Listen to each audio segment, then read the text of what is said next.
मेरे प्यारे मुसलमान भाइयों, ये हमारा एक नया चैनल है। इसको ज़रूर सब्सक्राइब कीजिएगा, क्योंकि हम यहाँ पर रोज़ आना अल्लाह की कुदरत के हवाले से, नबी के मोजिज़ात के हवाले से, वलियों की करामत के हवाले से वीडियोस अपलोड करते रहते हैं। और यकीनन बहुत ही बेहतरीन वीडियोस होती है, आपको बहुत ही ज़्यादा पसंद आएगी।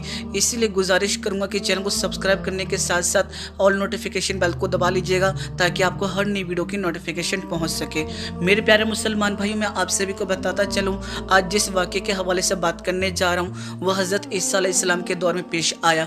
यानी मेरे प्यारे मुसलमान भाइयों, आज के वाक़े का सुनाने का मकसद ये है कि हमें ये बात मालूम होनी चाहिए कि दुनिया के अंदर हमारी क्या हकीकत है, दुनिया के अंदर हम किस लिए आए हैं और हमारे ऊपर क्या जिम्मेदारियाँ हैं। मेरे प्यारे मुसलमान भाइयों, आप सभी को बताता चलूँ, एक दफ़ा हज़रत ईसा अलैहिस्सलाम एक मुकाम पर तशरीफ़ फरमा थे और आपके साथ आपके चंद साथी भी थे। तभी अचानक एक शख्स हैरान और परेशान आपकी खिदमत में हाजिर हुआ और अर्ज करने लगा, हुजूर, मैंने आज सुबह के वक्त एक निहायत ही भयानक ख्वाब देखा है। ना जाने मेरे साथ क्या पेश आने वाला है, खुदा के लिए मेरी मदद फरमाएं। मैंने ख्वाब में देखा कि मैं एक जंगल में हूँ। अचानक एक शेर के दहाड़ने की आवाज़ सुनकर भागने लगा। भागते भागते मैं एक कुएं के करीब पहुँचा ही था कि देखता हूँ कि एक खौफनाक शेर जो है वो मेरा पीछा करता हुआ आ रहा है। मैंने तभी यह देखा कि एक दरख्त की जो जड़ें हैं वो कुएं में लटक रही हैं। मैंने शेर से बचने के लिए उस दरख्त की जड़ों को पकड़ लिया और कुएं में उतरने लगा। इतने में ही शेर जो था वो कुएं के करीब आ गया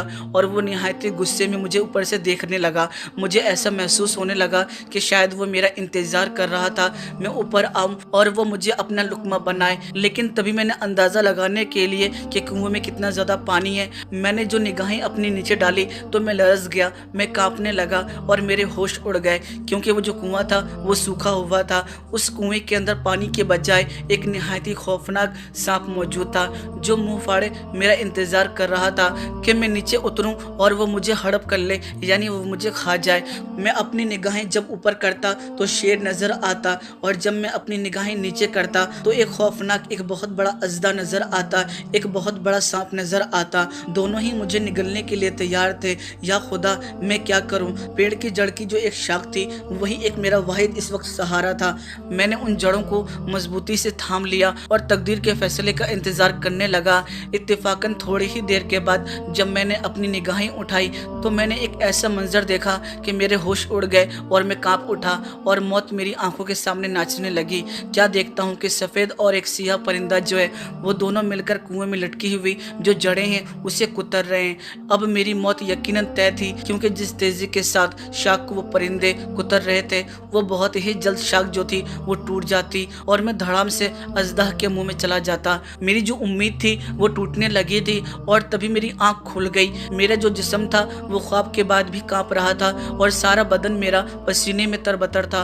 हुजूर, मैं भागता हुआ आपकी खिदमत में हाजिर हुआ हूँ। खुदा के लिए मुझे ना उम्मीद ना फरमाएं, इस ख्वाब की ताबीर बताएं, कौन सी मुसीबत मेरे ऊपर आने वाली है। तो ये ख्वाब सुनने के बाद हज़रत ईसा अलैहिस्सलाम की जो आंखें थी वो चमक उठी और आपने ये फरमाया, ये ख्वाब नहीं हकीकत है, मगर अफसोस कि तुम ख्वाब को हकीकत और हकीकत को ख्वाब समझने के आदी हो। सुनो, वो जो तुमने शेर देखा था वो फरिश्ता अजल है जो हर वक्त तुम्हारे इंतजार में है, और वो जो पेड़ की जड़ें थी असल में वो तुम्हारी जिंदगी थी, और साथ ही साथ जो तुमने दो परिंदे देखे थे, एक सफ़ेद और एक सियाह, वो असल में दिन और रात हैं जो तेरी मोहलत को कम करते जा रहे हैं। कुएं की तह में जो तुमने एक सांप को देखा था, एक अजदह को देखा था जिसने अपने मुंह को खोल रखा था, असल में वो तुम्हारी कब्र है जो तुम्हारा इंतजार कर रही है। तो मेरे प्यारे मुसलमान भाइयों, हकीकत को ख्वाब समझने वालों संभल जाओ, क्योंकि मेरे प्यारे दोस्तों ये जो जिंदगी है यकीनन एक न एक दिन खत्म होने ही वाली है, और इसके लिए कोई मना भी नहीं कर सकता है।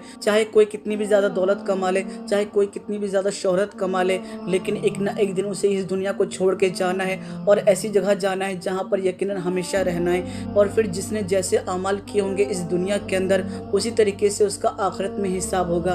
क्या हमने आखिरत की तैयारी कर ली? अगर हम अपने गिरबान के अंदर झांक कर देखें तो यकीनन हम यही पाएंगे कि हम बहुत ही ज़्यादा गुनहगार हैं, हम बहुत ही ज़्यादा निकम्मे हैं। हमने अल्लाह को बहुत ही ज़्यादा नाराज़ किया है, उसके रसूल को नाराज़ किया है। हर वक्त हमारी ज़बान के ऊपर झूठ रहता है, हर वक्त हम किसी न किसी की गिबत करते रहते हैं, हर वक्त हमारे दिल के अंदर एक हसद पैदा रहता है। दूसरे की कामयाबी को हम देखना नहीं चाहते हैं, दूसरे की तरक्की को हम देखना नहीं चाहते हैं। दुनिया की रंगत में हम इस कदर खो गए, ऐसा महसूस होता है कि बस बस हम यहीं रहेंगे। लेकिन दोस्तों इस बात को आप भी जानते हैं और हर मज़हब का जानने वाला इस बात को जानता है कि दुनिया में कोई भी हमेशा के लिए नहीं रहा है। जो आए थे वो आकर चले गए और फिर अब हमारा नंबर आएगा और हम भी चले जाएंगे। हमारे बाद जितने भी आएंगे वो भी कुछ मुद्दत तक यहाँ रहेंगे और उसके बाद वो भी चले जाएंगे। लेकिन मेरे प्यारे मुसलमान भाइयों, जो दुनिया के अंदर आया है उसका हिसाब व किताब होगा, और अगर हमारा हिसाब व किताब ख़राब हुआ तो यकीनन हमारे लिए आखिरत में जहन्नुम के अलावा कुछ नहीं होगा। इसीलिए अल्लाह की नाराज़गी मत लीजिए, उसके रसूल की नाराज़गी मत लीजिए और अपनी दुनिया के साथ अपनी आखिरत की तैयारी कीजिए। इसी में हमारी भलाई है। तो मुझे उम्मीद है कि आप मेरी बात समझ गए होंगे और इन सभी बातों के ऊपर अमल भी करेंगे।